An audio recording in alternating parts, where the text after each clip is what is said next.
Bismillahirrahmanirrahim. Assalamualaikum warahmatullahi wabarakatuh. Alhamdulillah. Wa bihi nasta'in.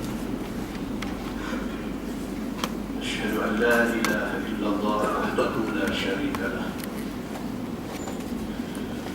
Wa asyhadu anna Muhammadan abduhu wa rasuluh. ونصلي ونسلم على هذا النبي الكريم سيد المرسلين وعلى آله وصحبه أجمعين.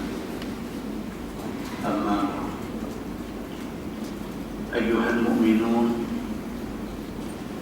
اتقوا الله، أوصيكم وإياي بتقوى الله، faqad fazal muttaqun. Muslimin dan muslimat mudah-mudahan dirahmati Allah Subhanahu wa taala. Di dalam sebuah hadis an Alqamah radhiyallahu anhu qala qadimtu Syam fa sallaitu rak'atayn thumma qultu Allahumma yassir li jalisan salihan. Fa'ataitu qawman fajalastu ilayhim fa'idha shaykhun qad ja'a hatta jalasa ila janbi. Qultu man haza? Qalu Abu Darda. Faqultu inni da'awtu Allah an yuyassirani jalisan salihan fayassaraka li. Qala mimman anta? Qultu min ahli al-Kufah. Qala awalaysa indakum ibnu ummi abd sahibun na'lain wal wisad wal midhar fafikum allazi ajarahu Allahu minasy syaitan, yakni ala lisani Nabi sallallahu alaihi wasallam. أوليس فيكم صاحب سر النبي صلى الله عليه وسلم الذي لا يعلمه أحد غيره؟ أو كما قال hadis sahih riwayat Al-Bukhari. Daripada Alqamah radhiyallahu anhu, kata dia, qadimtu Syam fa sallaitu rak'atain. Alqamah kata, Alqamah ni dia bukan sahabat, dia satu tabi'in. Dia satu orang yang tidak sempat jumpa Nabi, dia cuma sempat jumpa sahabat Nabi. Kata dia, qadimtu Syam fa sallaitu rak'atain. Alqamah kata, aku pergi ke Syam. Tuan-tuan, Syam macam kita tahu adalah kawasan Syria hari ini, Jordan, Palestin dan juga Lebanon. Itu dulu dia panggil Syam. Kata Alqamah, qadimtu Syam fa sallaitu rak'atain. Aku pergi ke Syam. Bila sampai di sana aku sembahyang 2 rakaat. Summa qultu, lepas aku habis sembahyang 2 rakaat, aku minta doa pada Tuhan. Allahumma yassirli jalisan salihan. Dia kata, ya Allah, ya Tuhanku, permudahkanlah aku untuk aku dapat duduk bersama dengan orang saleh di sini. Kita tengok yang kata orang alim itu, orang bagus-bagus dulu. Dia pergi satu tempat yang dia tahu di tempat tu ada orang bagus-bagus. Dia meminta kepada Allah Subhanahu wa Ta'ala supaya dipermudahkan mereka dan mereka dapat peluang berjumpa dengan orang-orang saleh di tempat itu. Alqamah ni satu tabi'in, dia bukan sahabat, dia satu tabi'in. Apabila dia sampai di Syam, dia tahu ini Syam, ini satu bumi yang penuh barakah. Banyak hadis Nabi SAW yang menceritakan tentang Syam. Bahkan Nabi SAW sendiri masa kecil, masa belum kahwin, dia pernah ikut rombongan ke Syam. Dia pernah jadi tukang jual barang kepada Khadijah di Syam. Syam adalah satu bumi barakah sekarang ini. Sekarang ini kalau kita ada peluang, kita pilih ke Jordan, kita pilih ke Syria, kita pilih ke Lebanon, kita pilih ke Palestin. Kerana itu bumi barakah. Apabila Alqamah sampai di Syam, dia sembahyang 2 rakaat, dia minta doa kepada Tuhan. Allahumma yassirli jalisan salihan. Ya Allah, ya Tuhanku, bagilah dekat aku satu peluang. Permudahkan aku semasa aku ada di bumi ini, aku dapat duduk bersama dengan orang yang saleh. Fa'atitu qauman. Lepas dia sembahyang, dia pergi duduk dekat satu kelompok orang. Fajalastu ilaihim. Aku duduk sama dengan geng ni. Fa'idha syaikhun qad ja'a. Tengah dia duduk dengan kelompok orang itu, tiba-tiba satu orang tua sudah main hatta jalasa ila janbi. Orang tua ni main duduk sebelah dia. Qultu man haza. Jadi tengok orang tua ni, dia tahu ini bukan sebarang orang. Nampak orang tahu ini orang luar biasa. Ini orang baik-baik. Muka dia pun tengok dah tahu kata ini orang baik. Tiba-tiba baik satu orang tua main duduk sebelah dia. Dia balik dekat kawan yang tepi satu lagi. Dia kata, man haza, siapa ni? Orang tua yang main duduk sebelah aku ni siapa? Qalu Abu Darda. Jawab orang yang duduk sebelah ni, dia kata, inilah Abu Darda. Ini sahabat Nabi.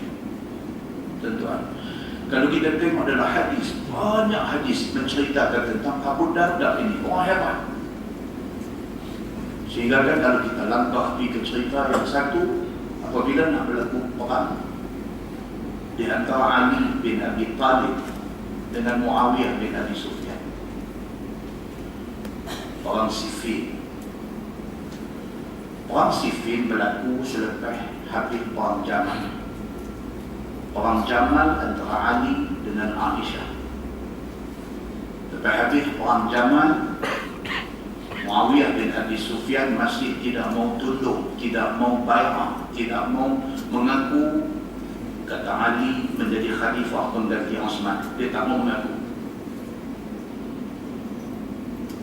Bila nak jadi perang di antara Muawiyah dan Ali bin Abi Talib, antara orang yang mengambil inisiatif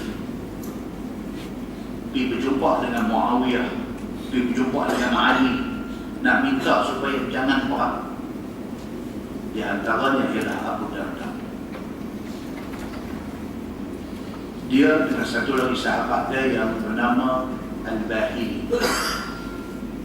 Mereka volunteer, mereka secara sukarela. Mereka tak mau tengok Islam sama Islam bergaduh. Mereka tak boleh tengok orang Islam berpecah, berperang, berbunuh-bunuh di antara satu sama lain. Maka Abu Darda dengan Al-Bahili, dia berjumpa Muawiyah bin Abi Sufyan. Dia bercakap direct dekat Muawiyah, sedangkan Muawiyah adalah kepala besar di Syam pada masa itu. Kalamuhu hukmun. Orang Arab kata, kata-kata Muawiyah kalau di Syam ini, kata-kata dia menjadi hukum. Hebatnya Muawiyah bin Abi Sufyan ini. Tetapi Abu Darda dengan Al-Bahili tak kira itu semua. Dia pergi jumpa Muawiyah, dia bertanya dia. Dia berkata, kata, wahai Muawiyah, antarkah hang siapa berbanding dengan Ali?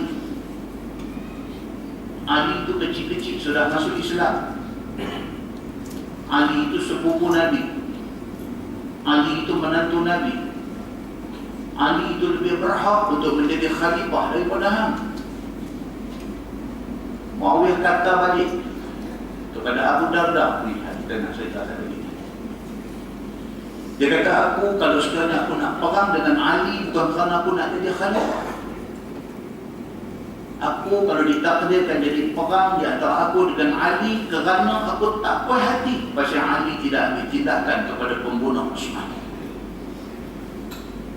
Bukan pasal aku kemaruk nak jadi khalifah, tapi kerana aku tak puas hati pasal Pak Ali delay, pasal Pak Ali melambat-lambatkan tindakan ke atas pembunuh Osman. Anda jangan salah faham. Jangan ingat kata aku nak jawatan tu, kerana tu aku tak boleh terima dia jadi khalifah. Aku tak pandang jawatan tu, tapi aku tak boleh lagi.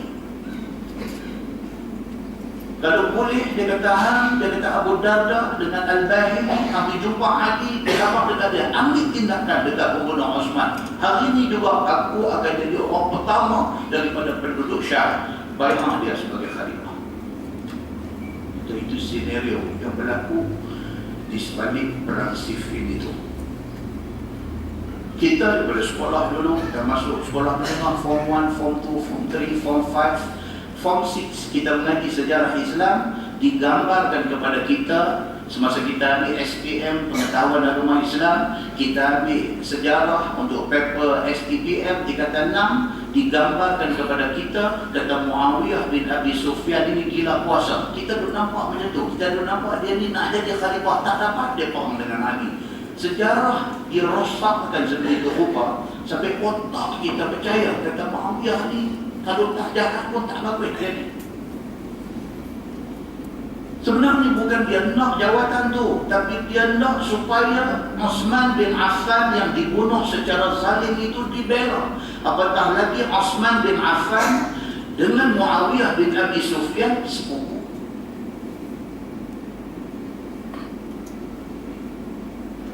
Apabila Osman dibunuh, isteri Sayyidina Osman mempertahankan suami dia, mempertahankan Osman daripada dibunuh, dicantah jari putih. Satu sahabat Nabi bawa balik ni kain yang dipakai oleh Osman yang berlumur darah tu dengan puntung-puntung jari isteri dia yang putih tu, dikutip, dibawa pergi ke Syam, dipersembahkan kepada Muawiyah. Muawiyah bila tengok keadaan tu meruak darah dia. Maka dia menggesa Sayyidina Ali yang mengambil alih jawatan kepada Osman supaya bertindak ke atas pembunuh Osman. Itu satu cerita. Di satu pihak yang lain, Sayyidina Ali bin Abi Talib bukan nak lindung pembunuh Osman, tetapi Ali perlu masa yang cukup untuk membuktikan siapa yang bunuh Osman. Oleh kerana Osman dikepung, siapa betul-betul yang pergi masuk, yang pergi bunuh dia tu siapa? Nak cari dalam ramai-ramai orang bukan senang. Satu siasatan kena dibuat dengan teliti, dengan menampilkan saksi-saksi yang dipercayai. Ali perlu masa untuk nak buktikan benda ni. Tuan-tuan nampak? Keadaan dia macam tu. Balik pada hadis ni. Maka Abu Darda ni, apabila Alqamah, satu tabi'in, sampai di Syam, dia semayang 2 rakaat, dia berdoa. Dia minta, ya Allah, dia kata, bagilah aku satu peluang. Sambil dengan aku main ziarah Syam ni, bagilah aku satu peluang. Aku boleh duduk bersama dengan Saleh, dengan orang Saleh yang ada di bumi Syam ni. Allah makbul doa dia. Waktu dia duduk dengan kelompok orang yang ada di Syam ni, tidak semena-mena tiba-tiba main satu orang tua duduk sebelah dia. Dia beralih tengok orang tua ni, ini bukan sembarang orang ni. Dia tanya orang sebelah dia, dia kata siapa dia ni yang duduk sebelah saya ni? Qalu Abu Darda. Dia kata itulah Abu Darda. Dengar saja tuan-tuan, Abu Darda. Faqultu inni da'awtu Allah an yuyassira li jalisan salihan fayassaraka li Dia turun balik dekat Abu Darda. Dia kata, Tuan, saya doa dekat Tuhan tadi. Waktu saya sampai di Syam, saya sembahyang 2 rakaat, saya minta doa dekat Tuhan. Minta saya dapat peluang duduk di sebelah orang-orang yang baik-baik di bumi Syam ini. Allah hantar Tuhan mereka saya. Dia turun habaq dekat Abu Darda. Kata Abu Darda, mimman anta? Udahlah tanya dia, hang mai mana? Hang ni mai dari mana? Qultu min ahli Kufah. Dia saya mai dari Kufah. Qala awalaysa indakum ibnu ummi Abd? Abu Darda kata dekat dia, bukankah hampa di Kufah sana ada orang yang baik-baik? Hang dari mana? Mai dari Kufah. Kufah juga bukan sebarang tempat. Ramai sahabat Nabi itu ada di Kufah. Bila Alqamah sebut kata aku mai daripada Kufah, dia tu kata, hang mai dari Kufah, bukankah di sana bersama dengan hampa di Kufah itu ada orang yang baik-baik? Sahibun na'lain wal wisad wal mizhar. Bukankah di Kufah ada satu orang yang dipanggil orang dengan nama Sahibun na'lain? Orang tuan punya sepasang kasut. Pagi dalam syarah hadis ini, hadis sahih Al-Bukhari. Dalam syarah hadis ini dia cerita yang dimaksudkan oleh Abu Darda, sahibun na'lain wal wisad wal mibhar. Yang dimaksudkan itu ialah Abdullah bin Mas'ud radhiyallahu anhu, sahabat Nabi. Ibnu Mas'ud dia antara sahabat yang cukup banyak riwayat hadis. Dia duduk di Kufah. Dan Abu Darda tahu dia ni semua satu sekolah dulu. Semua ni sekolah Nabi sallallahu alaihi wasallam. Bila wafat Nabi, sahabat-sahabat Nabi dia duduk di Madinah tu, dia keluar daripada Madinah bawa Islam, bawa ilmu yang Nabi bagi dekat mereka bertebaran di muka bumi. Hak di Syam, hak di Kufah, hak di satu tempat dalam dunia ni sampai sahabat Nabi ni. Dan dia tahu antara mereka ni masa nak keluar dulu bagi tahu, hak nak pergi mana, aku nak pergi Kufah, hak nak pergi mana, aku nak pergi Syam. Dia tahu benda ni ada dalam pengetahuan mereka. Bila Alqamah beritahu kata aku mai daripada Kufah, Abu Darda tanya dia kata hang mai dari Kufah, bukankah di Kufah ada ramai orang bagai-bagai? Tidakkah di Kufah sana ada sahibun na'lain? Ni'al, maksudnya kasut sandal, ni'al.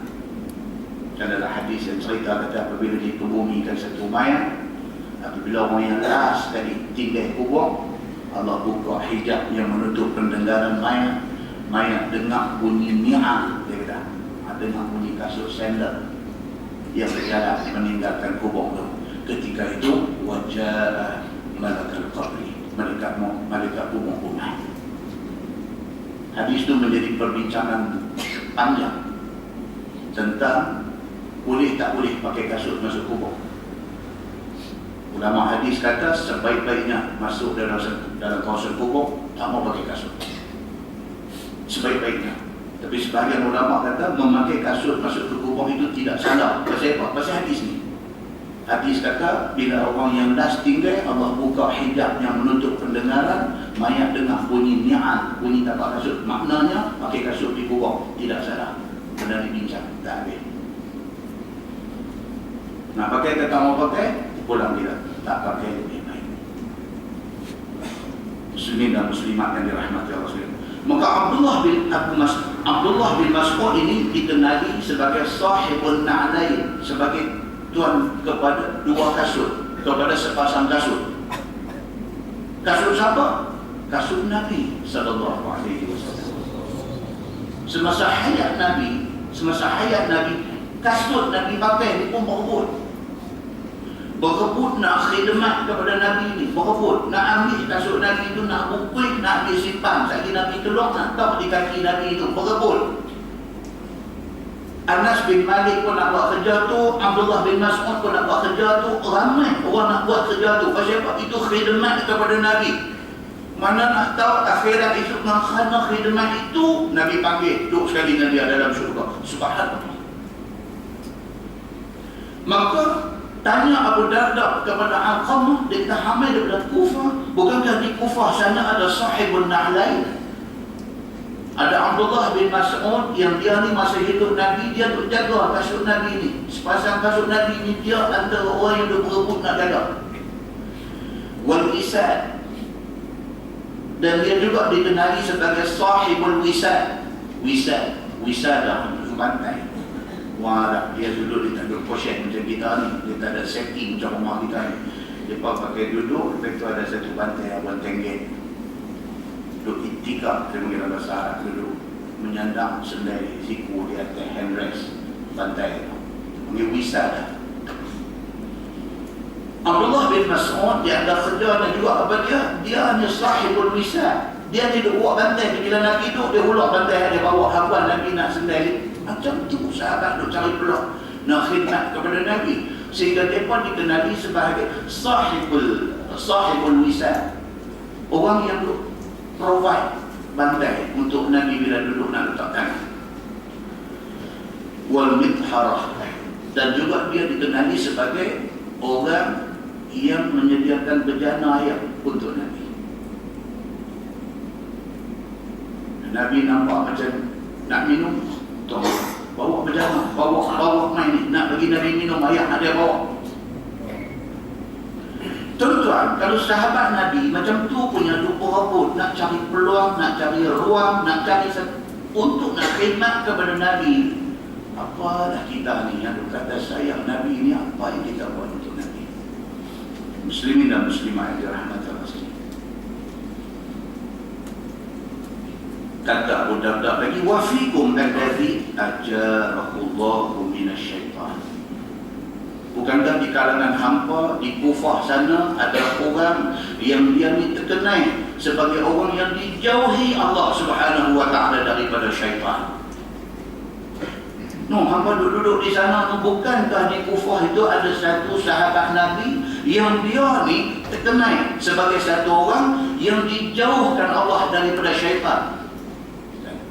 Hadis kata ajarahu. Kita disebut lepas sembahyang subuh, lepas sembahyang maghrib, kita kata Allahumma ajirni. Ajir, apa maksud ajir? Jauh. Allahumma ajirni minan nar. Ya Allah, jauhkan aku daripada neraka. Adalah hadis. Nabi kata lepas subuh 7 kali kena sebut Allahumma ajirni minan nar 7 kali. Dengan lepas maghrib Allahumma ajirni minan nar 7 kali. Nabi kata jangan tinggal benda ni. Siapa yang sebut benda tu lepas subuh, hadis sahih. Siapa yang sebut benda tu lepas subuh, Allah pelihara dia sampai malam. Siapa yang sebut benda tu lepas maghrib, Allah pelihara dia sampai subuh. Very simple punya benda untuk kita praktis. Jangan tinggal benda aku boleh buat sambil-sambil. Maka sahabat ni dia kata apa? Wa fikum alladhi ajarahullahu minasyaitan. Bukankah di Kufah ada orang yang Allah Subhanahu wa taala suruh Nabi bagi tahu dia ni dijauhi Allah daripada syaitan. Dalam syarah hadis dia kata siapa orang tu? Ammar bin Yasir. Ammar bin Yasir, seorang sahabat Nabi yang asal daripada Yaman. Bapa dia Yasir asal daripada Yaman. Mai ke Mekah kerana nak cari saudara. Kemudian dia terus duduk di Mekah. Satu orang kaya di Mekah pada masa itu nama Huzaifah nikahkan dia Yasir dengan satu perempuan yang bernama Sumayyah. Yang Hijaz buat lagu tu, Sumayyah, isteri kepada Yasir. Hasil menikah tu dapat anak yang terkenal, nama dia Ammar bin Yasir. Cerita dua lelaki bini ini dan juga anak dia kata Ammar ini sangat popular dalam cerita-cerita sahabat Nabi ini. Mereka ni kerana Islam, mereka di kalangan as-sabiqun al-awwalin. Mereka di kalangan as-sabiqun al-awwalun, orang yang awal-awal masuk Islam. Kerana masuk Islam itu didera, diseksa sampai dipanggang hati-hati.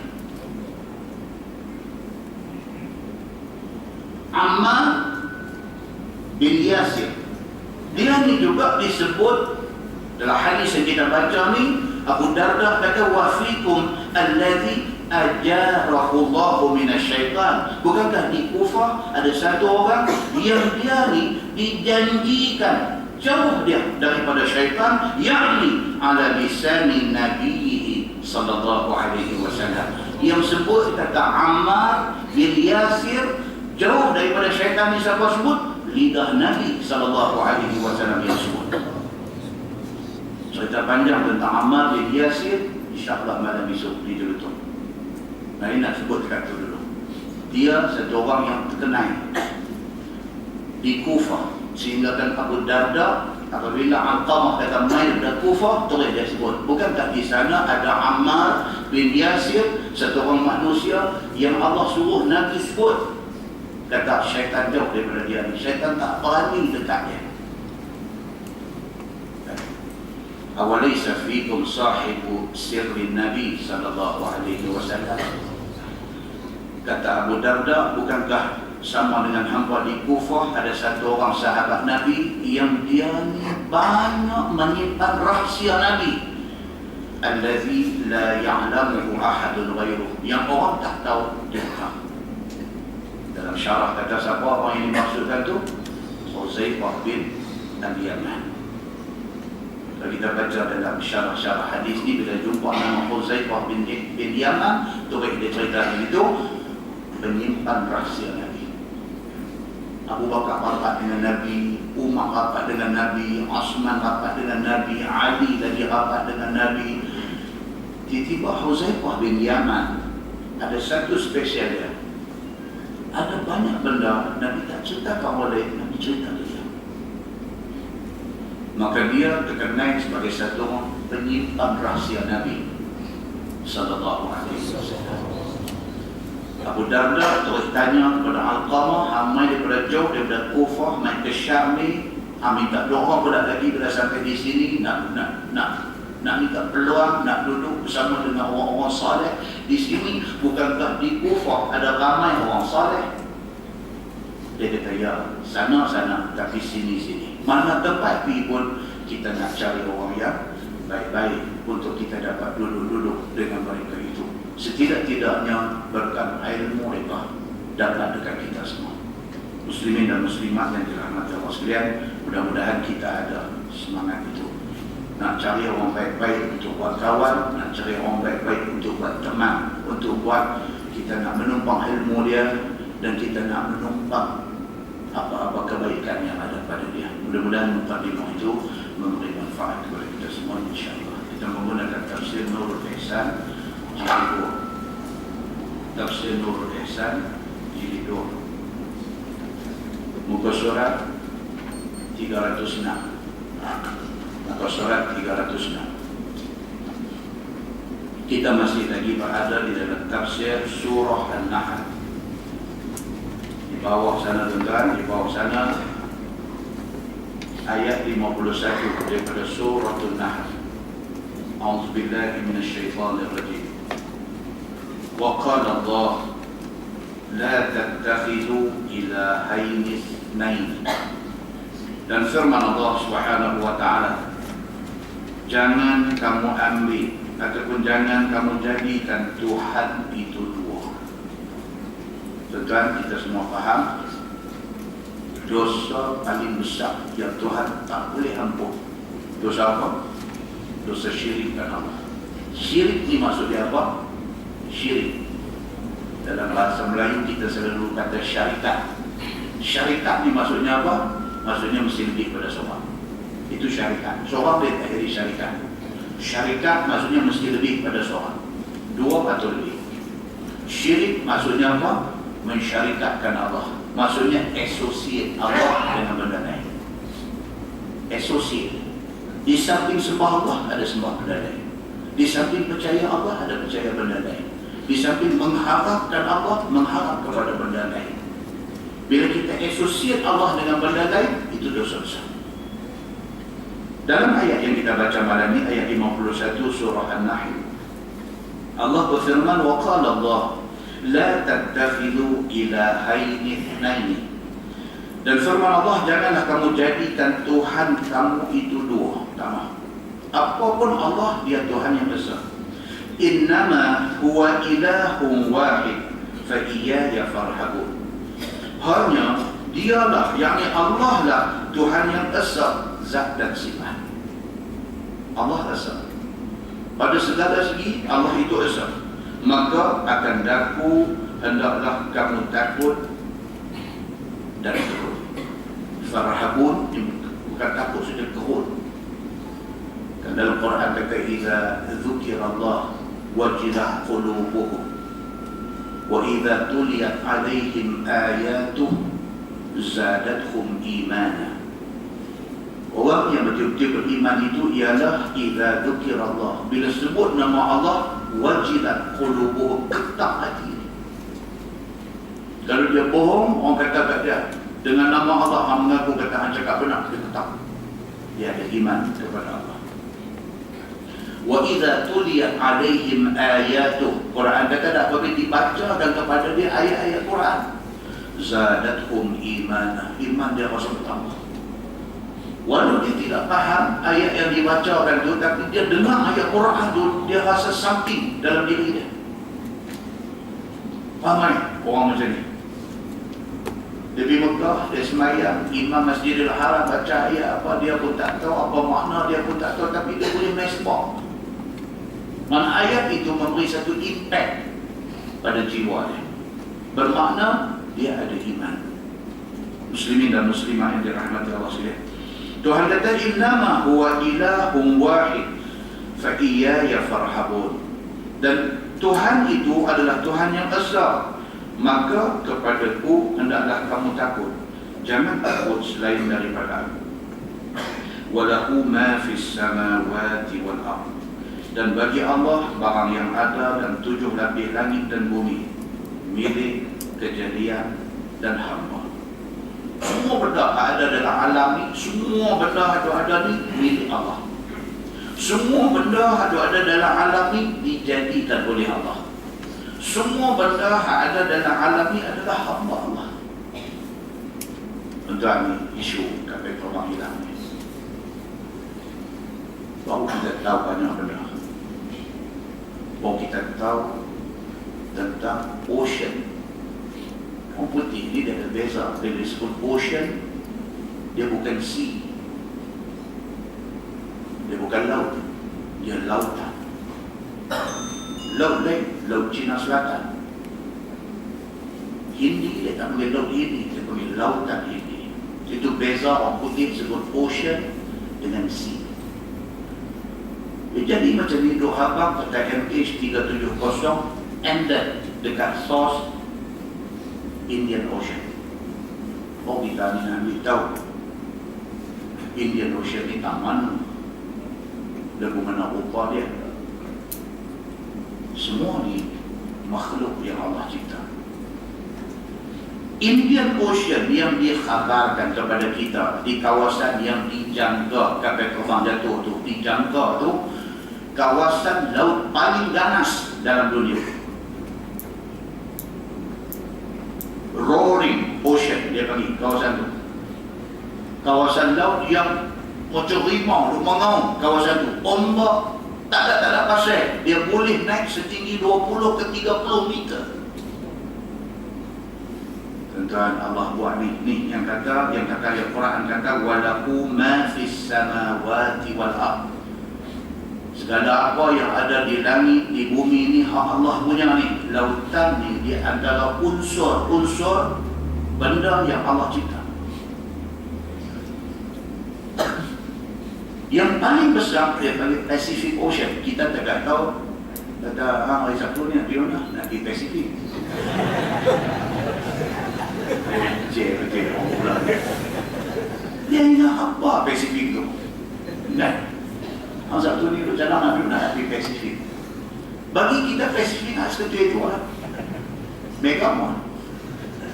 Nak pergi buat apa? Nak pergi cari spare part komputer. Tuan-tuan, Allah buat satu lautan nama dia Pacific Ocean.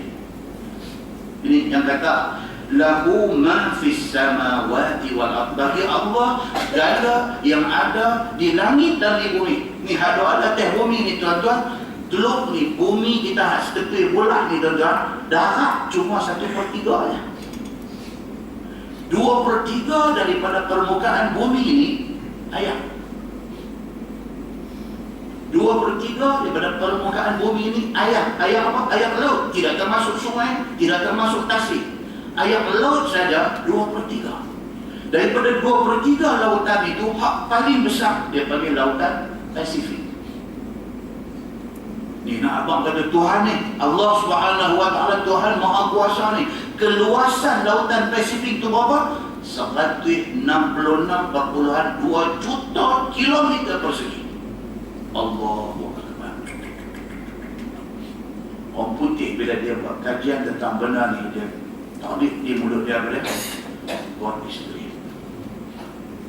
Dia habis tak tahu apa dah, dia tak tahu macam mana nak mengagumi Allah, Tuhan yang mencipta alam. Tarik di mulut dia. Bila dia duduk suka nak cari keluasan lautan Pasifik ni, dia dapat 166.2 juta kilometer persegi. God is great. Nombor 2, Atlantic Ocean. Atlantic Ocean kecil sikit, 86.6 juta kilometer persegi. Di lautan Atlantik ni lah yang orang putih buat filem Titanic. Titanic kapal hebat yang dicipta oleh akhirnya karam di mana? Di lautan Atlantik. Dan di lautan Atlantik ni juga dah timbul cerita, tuan-tuan pernah dengar, Bermuda Triangle di lautan Atlantik. Semua benda ni kita jangan tengok dia sebagai satu yang terasin daripada tafsir Quran. Semua ni termasuk di dalam ilmu Allah Subhanahu Wa Taala, walahu ma fis samawati wal ardh. Semua ada di langit di bumi ni hak Allah punya. Dosa naik kapal terbang, dosa naik roket terbang pergi ke angkasa nak pergi buat kajian, dianggap dosa. Kaji atas muka bumi ni saja, orang yang tak beriman kepada Allah, orang putih boleh kata God is great. Bermuda Triangle, satu kawasan yang sangat popular, bermula dari tahun 1945. Bermuda Triangle di tahun 1945 meletup. Cerita Bermuda Triangle ni pasal apa? Pasal ada satu kapal tentera laut Amerika hilang, tak tahu di mana di kawasan ni yang kata Bermuda Triangle ni. Dia terletak di dalam Atlantic Ocean. Tak tahu di mana, tak jumpa sampai sudah. Bangkai tak jumpa, bangkai kapal tak jumpa, orang tak jumpa, apa pun tak jumpa. Tutup macam tu ya. Lautan itu makhluk Allah. Allah boleh suruh dia buat apa saja, dan apa yang Allah suruh jadi semua. Baru dia main Indian Ocean ni yang kita baru duduk dengar 2-3 hari ni. Indian Ocean ni baru main. Indian Ocean keluasan 73.4 juta kilometer persegi. Dan dalam Indian Ocean ini ada satu kawasan yang dijangka kapal terbang berakhir di situ. Kawasan laut paling ganas dalam dunia. Tanpa sebab. Dia boleh main ombak setinggi 20 ke 30 meter tanpa sebab. Allah Subhanahu Wa Taala buat benda-benda ni semua nak beri manusia fikir. Itu aja. Nak bagi manusia fikir apa mampu meneroka bidang sains, teknologi setinggi mana pun, akan sampai satu tahap, di satu ketika, di satu noktah, apa surrender dengan Allah Subhanahu Wa Taala. Surrender. Muslimin dan muslimat yang dirahmati Allah sekalian. Baru dia main Arctic Ocean, ataupun kita sebut kawasan Antartika. Keluasan 13.2 juta kilometer persegi. Allah hidupkan di kawasan Arctic Ocean ni, kawasan Antartika ni, Allah bagi hidup polar bear. Tuan aku fikir, yang kata bear ni dia buat dua macam. Satu polar bear, satu lagi brown bear.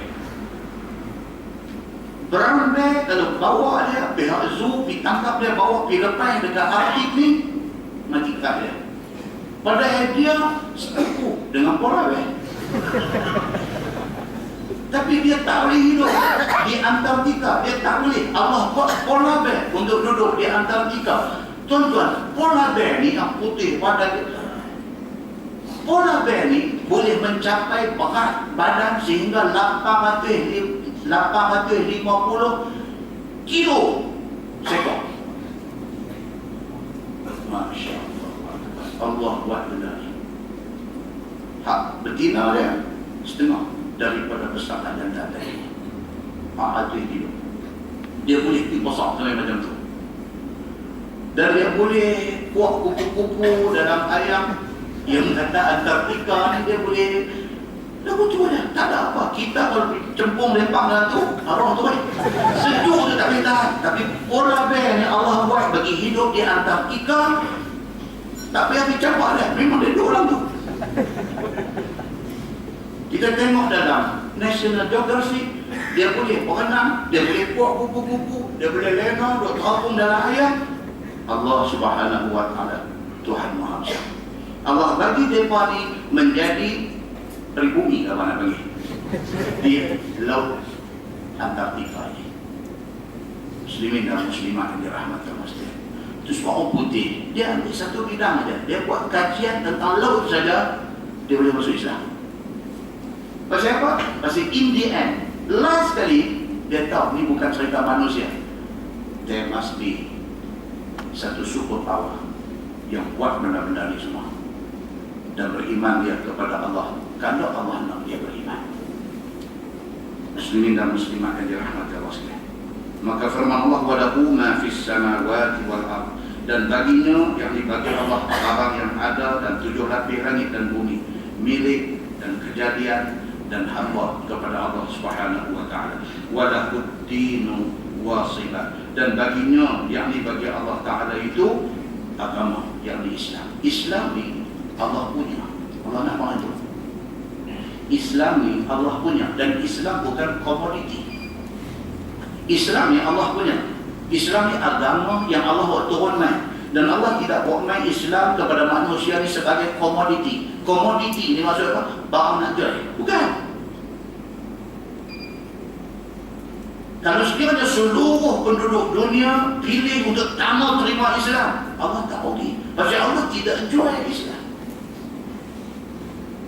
Allah buat main Islam kepada penduduk dunia ni, tak kira bangsa apa, tak kira hang siapa, tak kira kedudukan status sosial hang kaya miskin. Allah buat main Islam ni, kalau hang terima Islam, hang bahagia dunia dan akhirat.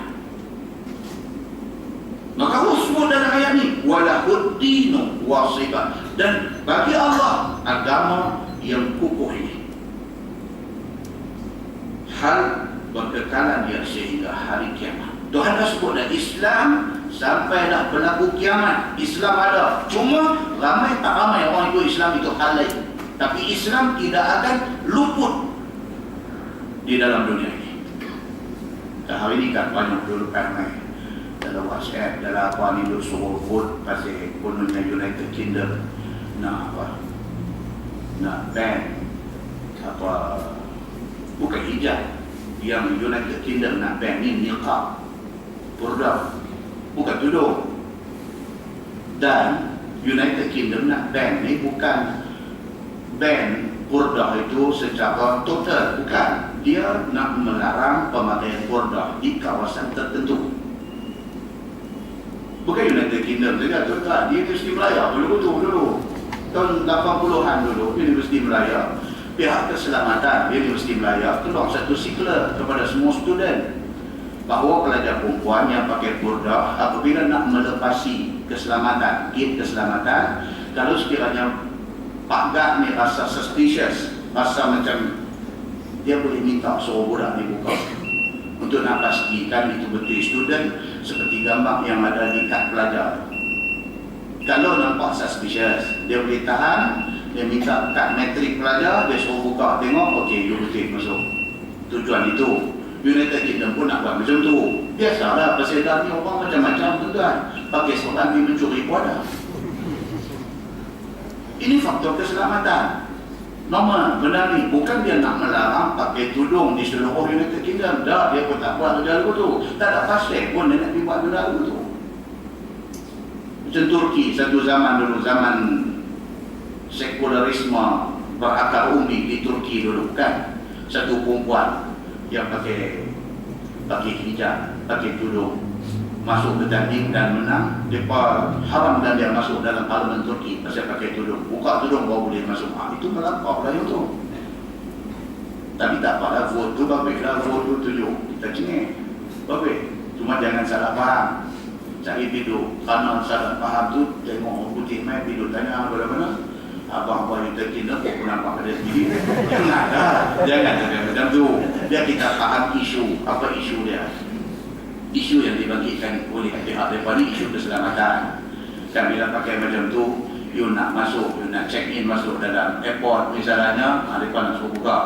Dalam kawasan ni tak boleh pakai tu. Pasal apa? Takut keselamatannya pasal. Okay. Tapi tang vote, saya pun vote tadi 3 kali masuk. 3 kali vote, pakai nombor telefon ada vote 3 kali. Tapi dalam masa yang sama tu carilah apa isu sebenarnya. Isu sebenarnya bukan mereka nak mengharapkan pakai tudung. Mereka nak melarang pakai burdah di kawasan tertentu. Yang confirm mereka harap ni pada 3, tak boleh pakai tudung saji. Yang tu pada dia orang damai dalam cerita kita tak boleh tudung lepas damai yang tu pula. Kalau tulis ni kerajaan Malaysia bertindak lebih apa ni apa kita percaya buat Malaysia lebih dibanding sekor lah. Tudung-tudung yang diharapkan ialah tudung saji. Tak boleh pakai tudung saji, 20 makan kurang asap. Ada juga yang nak ambil di tempatan nak buat sedap macam ni. Bagus juga tak ada geng macam ni.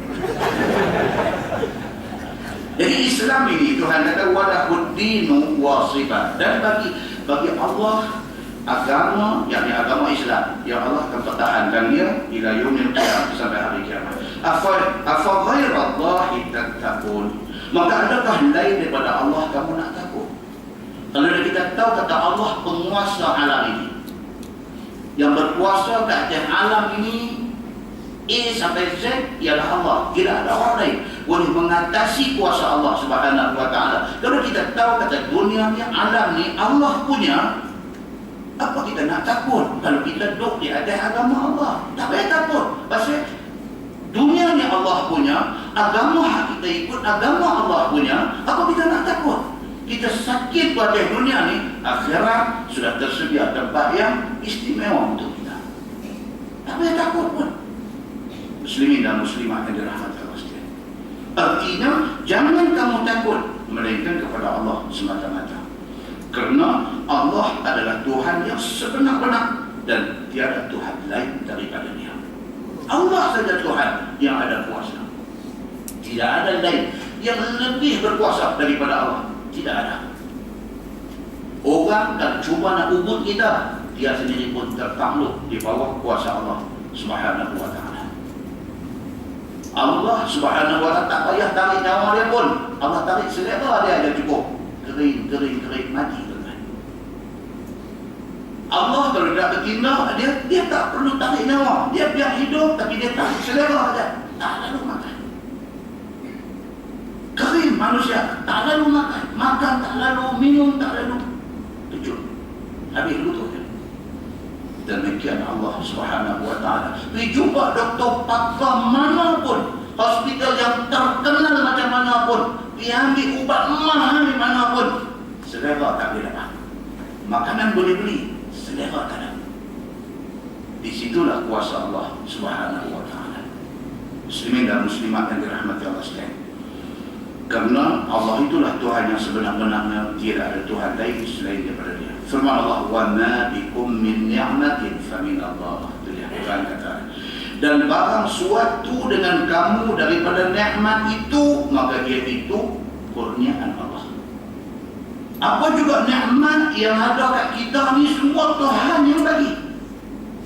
Tuan-tuan, kita sihat siapa bagi? Allah bagi. Kita bahagia siapa bagi? Allah bagi. Berapa ramai orang duit banyak, ratus-ratus ribu, juta duduk ada dalam simpanan. Bahagia tak? Bahagia tak? Dia berserabut dengan rumah tangga, dia berserabut dengan anak-anak dia berserabut segala-galanya. Tidak ada bahagia, kerana bahagia Allah tak bagi dia. Kita ada anak, kita ada kerja, kita ada kawan, keamanan.